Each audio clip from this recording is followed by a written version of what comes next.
రాష్ట్ర ప్రభుత్వం భూ కబ్జాల అంశంలో కఠినంగా వ్యవహరించనుందా? అభివృద్ధి పనుల్లో జరిగిన అవినీతి అవకతవకల్ని బహిర్గతం చేయనుందా? భూ కబ్జాలు, అవినీతి అక్రమాలకు కారకులపై కఠినంగా వ్యవహరించనుందా? అది గత పాలకులైనా ప్రభుత్వ అధికారులైనా ఎవరిని ఉపేక్షించబోదా? గత కొంతకాలంగా కొత్త ప్రభుత్వం ఏర్పడిన తర్వాత ఆ దిశగా చర్యలు ప్రారంభమైనట్లు తెలుస్తోంది. అటు ముఖ్యమంత్రితో పాటు ఇటు మంత్రులు సైతం అడపాదడపా ఇదే విషయాన్ని వారి మాటల్లో చెప్పకనే చెబుతున్నారు. కరీంనగర్లో మంత్రి పొన్నం ప్రభాకర్ తాజా వ్యాఖ్యలు ఈ అంశాలపై ప్రభుత్వ వైఖరి ఎలా ఉందో స్పష్టం చేస్తున్నాయి.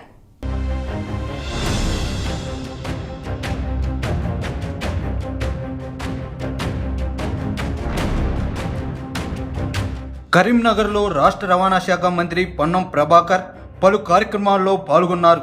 అధికారిక కార్యక్రమాలతో పాటుగా జర్నలిస్టుల సన్మాన కార్యక్రమానికి కూడా హాజరయ్యారు. అనంతరం కాంగ్రెస్ పార్టీ కార్యాలయంలో ఏర్పాటు చేసిన నూతన సంవత్సర వేడుకల్లోనూ మంత్రి పాల్గొన్నారు. ఈ సందర్భంగా మంత్రి పొన్నం ప్రభాకర్ భూ కబ్జాలు, అభివృద్ధి కార్యక్రమాల్లో అవినీతి అంశాలపైన ప్రభుత్వ వైఖరి ఎలా ఉండబోతుందో కుండ బద్దలు కొట్టారు. మరీ ముఖ్యంగా కరీంనగర్ జిల్లాలో గత ప్రభుత్వ హయాంలో జరిగిన అవినీతి అక్రమాలపై మంత్రి ఘాటుగా స్పందించారు. బీఆర్ఎస్ ప్రభుత్వ హయాంలో గత 10 ఏళ్లుగా కరీంనగర్ శివార్లో భూ కబ్జాలు పెరిగాయని మంత్రి పొన్నం ప్రభాకర్ అన్నారు.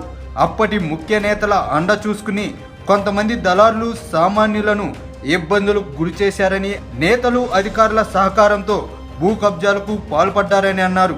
కరీంనగర్తో పాటుగా శివారు ప్రాంతాల్లో కోట్ల విలువైన భూములు అధికార పక్షం నేతల అండదండలతో కబ్జాలకు గురయ్యాయని మంత్రి పొన్నం ప్రభాకర్ అన్నారు. కేవలం ప్రైవేట్ భూములే కాకుండా విలువైన ప్రభుత్వ భూములు కూడా కబ్జాకు గురైనట్లు తమ దృష్టికి వచ్చినట్లు ఈ సందర్భంగా మంత్రి వ్యాఖ్యానించారు.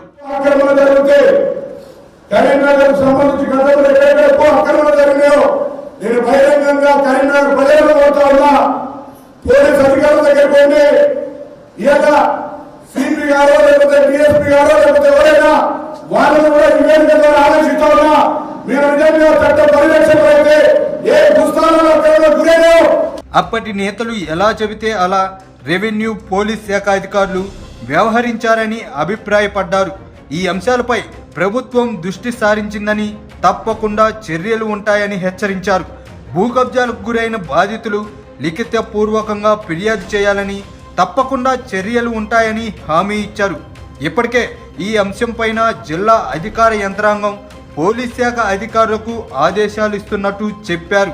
ఎట్టి పరిస్థితుల్లోనూ భూ కబ్జా అంశాన్ని వదిలిపెట్టబోమని అన్నారు. ఇందుకు బాధ్యులపై కఠిన చర్యలు ఉంటాయని హెచ్చరించారు. భూ కబ్జాల విషయంతో పాటు అభివృద్ధి కార్యక్రమాల్లో జరిగిన అవినీతి అంశాలపైన కూడా మంత్రి పొన్నం ప్రభాకర్ స్పందించారు. గత ప్రభుత్వ హయాంలో జరిగిన అభివృద్ధి కార్యక్రమాల్లో అంతులేని అవినీతి చోటు చేసుకుందని అన్నారు. కరీంనగర్ స్మార్ట్ సిటీ పనుల్లో అవినీతి జరిగిందన్న గత ప్రభుత్వంలోని కొంతమంది సొంత పార్టీ నేతలే ఫిర్యాదులు చేస్తున్నారని ఈ సందర్భంగా మంత్రి వ్యాఖ్యానించారు. స్మార్ట్ సిటీ పనుల్లో నిధులు గోల్మాల్ అంశంపైన కూడా ప్రభుత్వం చర్యలు తీసుకుంటుందని ఆయన అన్నారు.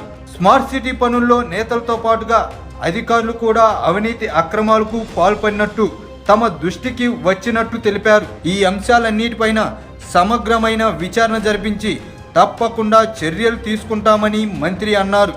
ఏది ఏమైనా కొత్త ప్రభుత్వం ఏర్పాటయ్యి కొద్ది రోజులే అయినప్పటికీ అన్ని అంశాల్లో దూకుడుగా వ్యవహరిస్తుంది. ప్రజలకు ప్రభుత్వ పథకాలు అందించడంతో పాటుగా ఇటు అవినీతి అక్రమాలు